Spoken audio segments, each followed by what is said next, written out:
Good morning प्यारे विद्यार्थियों।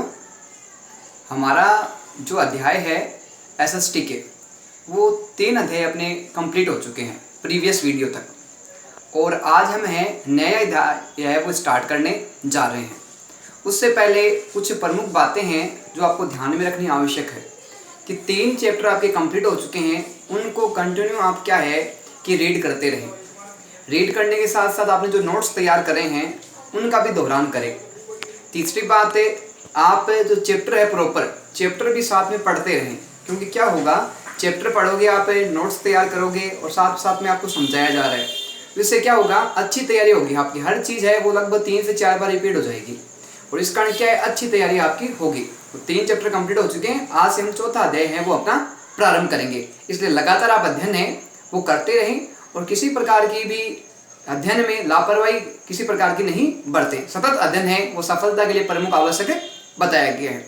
हमारा जो आज का अध्याय है वो है विनिर्माण उद्योग का।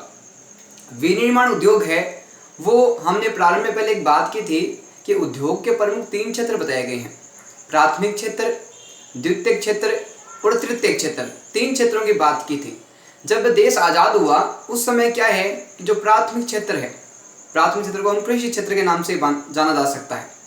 उसमें प्राथमिक क्षेत्र में जनसंख्या अधिक कार्यरत थी और कारण उनका ये था कि उस समय किसी प्रकार की अन्य उनके पास कोई प्रशिक्षण नहीं था, अनुभव नहीं था, किसी प्रकार के अन्य कार्यों का उनके पास ज्ञान नहीं था। इस कारण अधिकतर जो जनसंख्या है वो प्रमुख रूप से क्या कार्य करती थी, कृषि कार्य ही करती थी।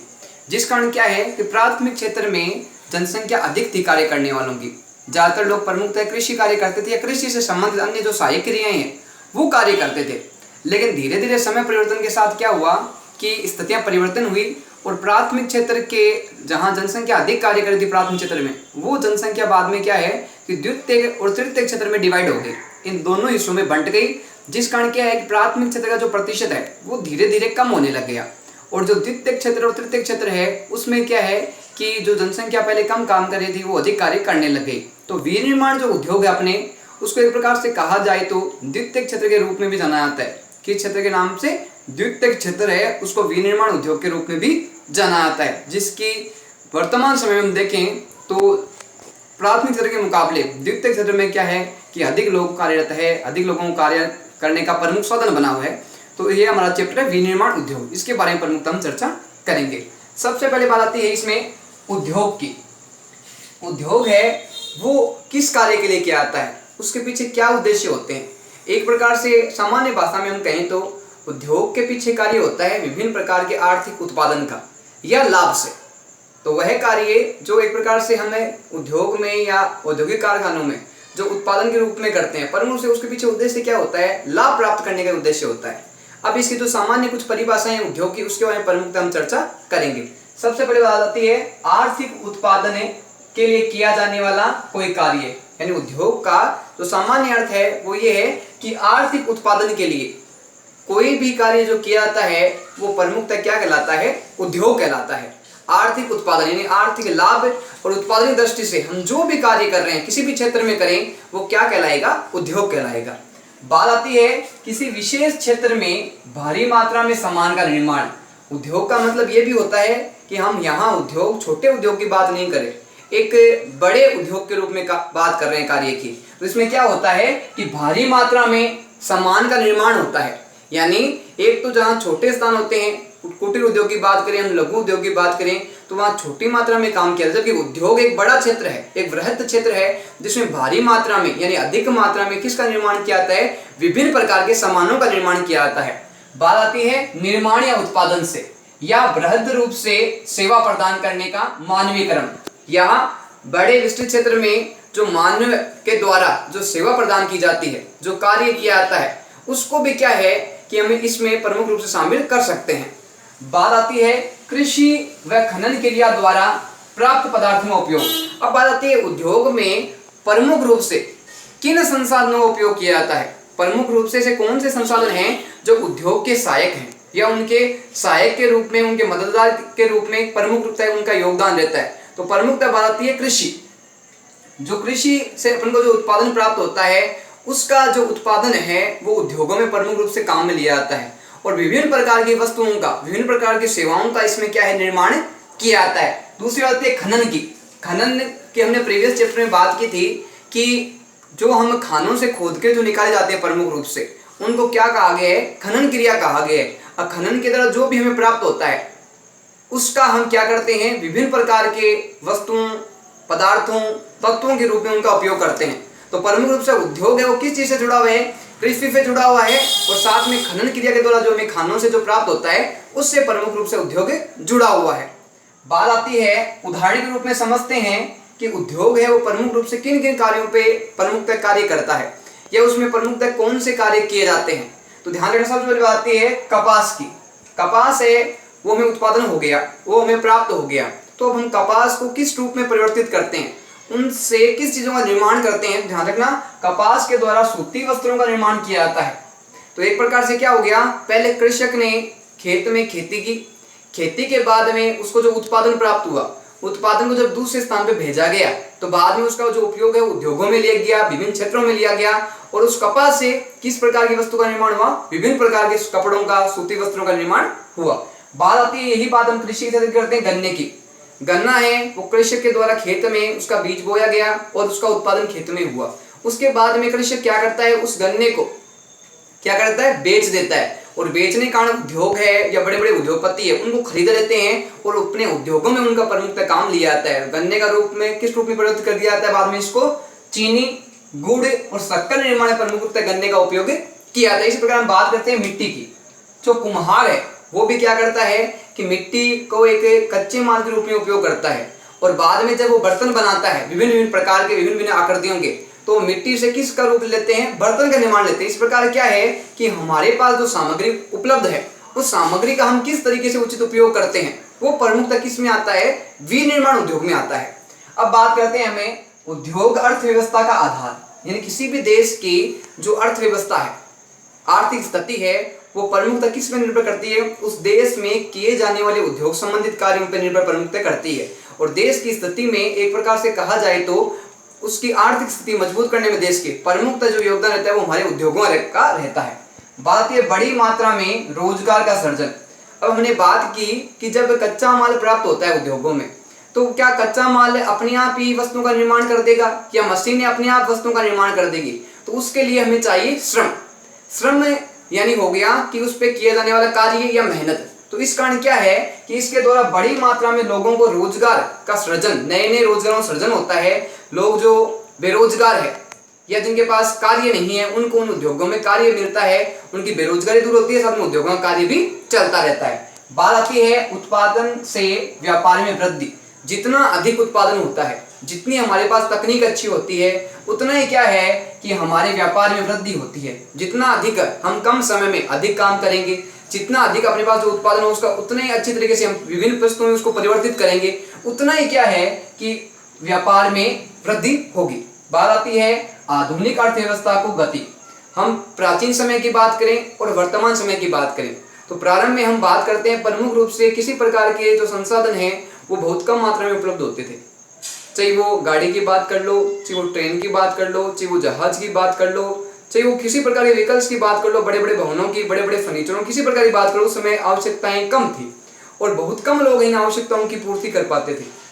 जरूरत की चीजें बहुत लोगों कम के पास उपस्थित होती थी। लेकिन वर्तमान समय क्या है कि धीरे धीरे जो व्यवस्था है, वो तकनीक है, वो बढ़ती गई और लोगों की आवश्यकताएं बढ़ती जा रही है, जिस कारण क्या है कि आधुनिक अर्थव्यवस्था को गति मिली है। क्योंकि जितनी अधिक लोगों की आवश्यकताएं बढ़ती है, जितनी अधिक उत्पादन की आवश्यकता होती है, उसके आधार पर उत्पादन बाद में किया जाता है, नए नए उद्योगों का निर्माण किया जाता है, जिस कारण क्या है एक देश की व्यवस्था है वो दूसरे देश के साथ जुड़ भी जाती है और एक देश के विकास के साथ दूसरे देश का विकास भी होता है। बात आती है भारत में उद्योगों के साक्ष्य, यानी बात हम करें तो ये अपन आजादी की बात नहीं कर रहे, आजादी या वर्तमान समय की बात नहीं कर रहे, हम अगर पूर्व की बात करें तो उस समय भी क्या है भारत के जो उद्योग धंधे हैं, भारत में जो कार्य किए जाते थे प्रमुख रूप से, वो पहले भी किए जाते थे, लेकिन पहले जो इनका आकार था वो बहुत सूक्ष्म छोटे रूप में वो कार्य था। इसके बारे में प्रमुख रूप से चर्चा करते हैं। बात आती है सूती कपड़ों की। सूती कपड़े हैं ये आजादी से पहले भी क्या है तैयार किए जाते थे, लेकिन उनको तैयार करने का जो तरीका था, जो तकनीक थी, वो परंपरागत थी, वो एक प्रकार से मशीनीकरण की व्यवस्था उस समय नहीं थी। बात आती है मिट्टी के बर्तन बनाना। उस समय में क्या है कि कुम्हार है वो मिट्टी के बर्तन बनाता था, लेकिन बहुत कम आकृतियों के, बहुत कम डिजाइनों के और बहुत ही कम गति से उससे कार्य हो पाता था, लेकिन परंपरागत तकनीक थी, उसके पास नवीन तकनीक नहीं थी। बात आती है कांस्य की मूर्तियों का निर्माण है वो पहले भी हमारी आज़ादी से पहले बहुत साल पहले होता था। तो एक प्रकार से कहा जाए तो सूती कपड़े हैं, मिट्टी के बर्तन हैं, कांस्य की मूर्तियां हैं, ये वर्तमान स्थिति के स्वरूप नहीं है। इनके अगर अवशेषों की बात करें, इनके साक्ष्यों की बात, साक्ष्यों का मतलब होता है प्रमाण। ये प्रमाण हमें पहले की जो अपनी सभ्यताएं हैं उनसे भी मिलते हैं। तो प्रमुख रूप से हम बात करते हैं इस प्रमुख रूप से जो ये सूती वस्त्र है, मिट्टी के बर्तन है, कांस्य की मूर्तियां हैं, ये हमें कौन सी घाटी सभ्यता से प्राप्त होती है या साक्ष्य उसके प्रमाण हमें कहां से मिलते हैं। तो ध्यान रखना, जो सिंधु घाटी सभ्यता है उसमें क्या है कि इन वस्त्रों के, इन मिट्टी के बर्तनों के, इन कांस्य की मूर्तियों के प्रमुख रूप से हमें प्रमाण मिलते हैं, साक्ष्य मिलते हैं। उस समय भी क्या है कि व्यवस्थाएं प्रचलित थी, लेकिन इनका काम करने का तरीका, इनकी जो तकनीक थी वो परंपरागत थी, न कि आधुनिक थी। बात आती है कि सिंधु घाटी सभ्यता का विस्तार है वो प्रमुखतः कौन कौन से क्षेत्रों में है, कौन कौन से देशों में है। तो इसका जो विस्तार है प्रमुख रूप से 3 देशों में बताया गया है। कितने देशों में बताया गया है? 3 देशों में सिंधु घाटी सभ्यता उसका विस्तार बताया गया है। सबसे पहले बात करते हैं अफगानिस्तान की। सबसे पहले अफगानिस्तान में इसका विस्तार है, साथ में पाकिस्तान है और साथ में भारत है। इस प्रकार है तो सिंधु घाटी सभ्यता है उसका विस्तार 3 देशों में देखने को मिलता है, अफगानिस्तान, पाकिस्तान और भारत। कुछ ऐसे प्रमाण और साक्ष्य हमें मिलते हैं जिससे क्या है कि भारत की जो पारंपरिक तकनीक थी, जो प्राचीन तकनीक थी, उसमें क्या है कि एक प्रकार से कुछ अनूठे उदाहरण मिलते हैं, कुछ अनूठे उसके ऐसे साक्ष्य प्रमाण मिलते हैं जिससे ये स्पष्ट पता होता है कि प्राचीन समय में जो वस्तुओं का निर्माण किया जाता था उसमें प्रमुख रूप से शुद्धता बहुत होती थी, उसमें किसी प्रकार की मिलावट नहीं होती थी और वस्तुएं क्या है कि काफ़ी समय तक, हजारों वर्षों तक क्या है उनमें किसी प्रकार की कोई कमियां हैं या त्रुटियां हैं प्रमुख रूप से नहीं आती, क्योंकि जो कार्य किया जाता था वो पूर्णतः शुद्ध मात्रा में किया था, किसी प्रकार उसमें मिलावट नहीं होती थी और जो भी कार्य होता था वो एकदम बेजोड़ कार्य होता था, एकदम मजबूत कार्य होता है। इसे कुछ साक्ष्य हैं, कुछ प्रमाण हैं वो हमें देखने को मिलते हैं, इसके बारे में प्रमुख रूप से चर्चा करेंगे। सबसे पहले बात है लोह स्तंभ की। लोह स्तंभ है वो प्रमुख रूप से लोहे की एक ऐसी आकृति है जिसको बहुत ही सुंदर तरीके से बनाया गया है और वो आकृति कहाँ है, वो लोह स्तंभ कहाँ है, उसके बारे में प्रमुख रूप से चर्चा करते हैं। सबसे पहले बात है कि लोह स्तंभ है कहाँ। ध्यान रखना कि जो दिल्ली में कुतुब मीनार के पास स्थित है। सबसे पहले बात आती है कि लोह स्तंभ कहाँ है। दिल्ली में जो कुतुब मीनार है उसके पास में क्या स्थित है, लोह स्तंभ स्थित है। अब बात है कि इसकी विशेषताएं क्या है, इसकी विशेष स्थिति क्या है जिस कारण ये प्रसिद्ध है भारत में। बात आती है कि इसका जो निर्माण हुआ था वो कब हुआ था। 1600 साल पूर्व लोहे स्तंभ का निर्माण किया गया था और आज भी अगर देखें तो उसकी वही स्थिति है, किसी प्रकार की इसमें क्या है कि कोई जर्जर अवस्था नहीं आई, किसी प्रकार से इसके आकर्षण का क्षेत्र है वो कम नहीं हुआ, आज भी वैसे ही दिखता है 1600 वर्ष पहले पूर्व दिखता था। बात आती है कि लोह स्तंभ की जो ऊंचाई है वो कितने मीटर है। तो ध्यान रखना लोह स्तंभ की ऊंचाई है वो भी काफी अधिक है, 7 मीटर इसकी ऊंचाई, कुल ऊंचाई बताई गई है और इसके कारण क्या है ये कूफ काफी लंबा होने के कारण ये बहुत ही आकर्षक है और दूर से भी दिखाई देता है।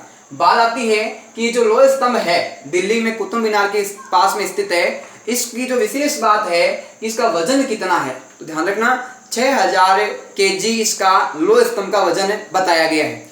एक बार कुछ आक्रमणकारियों ने क्या है कि इस लोह स्तंभ पे इसको समाप्त करने की दृष्टि से, इसको ध्वस्त करने की दृष्टि से इस पे गोलियां बारूद भी चलाई, लेकिन ये इतना शक्तिशाली मजबूत है कि इसके किसी प्रकार का असर नहीं हुआ।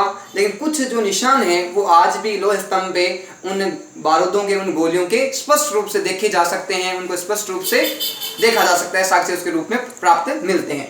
बात आती है कि जो लोह स्तंभ का निर्माण किया गया, क्या उसमें कितने प्रतिशत लोहे का प्रमुखतः उसका उपयोग किया गया था और अन्य जो पदार्थ है उसका मिक्स कितना किया गया है। तो अगर बात करें लोहे की शुद्धता की तो लोहे स्तंभ में जो 98% है वो शुद्धता के रूप में लोहे का उपयोग किया गया है। तो ध्यान रखना कि लोहे स्तंभ में लोहे का इस्तेमाल प्रमुखतः कितने प्रतिशत किया गया है, 98% है वो पूर्णतः लोहे का उपयोग लोहे स्तंभ के निर्माण में किया गया है। बात आती है कि निर्माण से संबंधित, निर्माण की हम बात करें तो कुछ इसमें क्या है कि विभिन्न प्रकार के मतभेद देखने को मिलते हैं। लोगों की जो विचारधाराएं हैं, राय हैं, उसके आधार पर कई सारे विचारक ऐसे बोलते हैं कि इसके जो निर्माण करता है उसके बारे में मतभेद प्राप्त रूप से देखने को मिलते हैं। लेकिन कई बार जो स्पष्ट ज़्यादा जगह इसका उदाहरण दिया गया, इसके निर्माण के बारे में बात आती है तो प्रमुखतः इसका निर्माण है वो करवाया था चंद्रगुप्त विक्रमादित्य ने। लौह स्तंभ का निर्माण प्रमुखतः किसने करवाया था? चंद्रगुप्त विक्रमादित्य ने इस लौह स्तंभ का निर्माण किया था। लेकिन इसके निर्माण को लेके इसके जो जिसके द्वारा इसने बनाया गया था, जिस व्यक्ति के द्वारा इसको बनाने के लिए योगदान दिया गया था, उसके बारे में पर्याप्त रूप से क्या है, मतभेद देखने को मिलते हैं। लोगों की राय उसमें असमानता के रूप में देखने को मिलती है। अब बात आती है कि प्रारंभ में हम बात करें अपने देश की, तो उस समय किन किन ने प्रमुख रूप से उद्योगों का कार्य प्रमुख रूप से किया जाता था? तो ध्यान रखना, उस समय क्या है कि धातु, वस्त्र और आभूषण, उस समय प्राचीन सभ्यता की बात करें तो उस समय भी क्या है कि धातुओं का, वस्त्रों का, आभूषणों का प्रचलन बहुत अधिक था। लोग, जनता है वो विभिन्न प्रकार के आभूषण पहनना पसंद करती थी, विभिन्न प्रकार के आकर्षक कपड़े पहनना पसंद करती थी, विभिन्न प्रकार की धातुओं से विभिन्न प्रकार की वस्तुओं का निर्माण किया जाता था। भारतीय कुटीर व लघु उद्योग विकसित। प्राचीन समय की बात करें, स्वतंत्रता से पहले की बात करें, तो हमारे देश में उस समय बड़े उद्योग धंधे नहीं थे।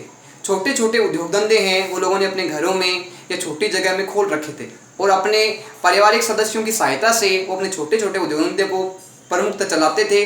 उससे जो आजीविका प्राप्त होती थी उससे अपने जीवन का यापन प्रमुख रूप से करते थे। बात आती है कि सोने की चिड़िया के नाम से विख्यात भारत है, उसको प्राचीन समय में उसकी विशेषताओं के कारण, उसकी वस्तुओं में आत्मनिर्भरता के कारण, उसकी प्रसिद्धि के कारण कुछ विशेष नाम इसको दिया गया है, जिस कारण भारत को क्या है, सोने की चिड़िया कहा जाता है। यहाँ सोने की चिड़िया का मतलब ये नहीं भारत सोने का बना हुआ है, यहाँ मतलब है कि भारत हर क्षेत्र में पूर्णतः क्या है, आत्मनिर्भर है। किसी प्रकार की भारत में किसी प्रकार की कोई कमी नहीं थी, उत्पादन बहुत अधिक होता था, वस्त्र बहुत अधिक थे, आभूषण बहुत अधिक थे, और भारत क्या है कि जो अधिशेष अपने पास वस्तु बच जाती थी उसको क्या दूसरे देशों को भेज देता था, जिस कारण क्या है कि विदेशी जो भंडार है, चाहे मुद्रा का रूप में हो, चाहे आभूषणों के रूप में हो, चाहे रत्नों के रूप में हो, वो भी भारत में बहुत अधिक था, जिस कारण भारत का नाम क्या पड़ा, सोने की चिड़िया के नाम से भारत क्या हो गया, विख्यात हो गया, प्रसिद्ध हो गया। बात आती है औद्योगिक विकास की। औद्योगिक विकास है वो किसी भी देश के विकास में महत्वपूर्ण भूमिका निभाने वाला एक उद्योग है या क्षेत्र कहा जा सकता है। तो प्रमुख देश के बारे में चर्चा करते हैं। किसी राज्य या देश में तकनीकी ज्ञान, यानी प्रारंभ में जहाँ क्या है कि प्रमुखतः जो कार्य किए जाते थे वो हाथों के द्वारा किया जाते थे, मशीनें उस समय उपलब्ध नहीं थी। लेकिन औद्योगिक विकास किस कारण हुआ, जब परंपरागत तकनीक को किस में बदला गया, तकनीकी ज्ञान में बदल दिया गया, यानी मशीनों का उपयोग अधिक होने लग गया, तकनीक का नए नए तरीके खोजे गए।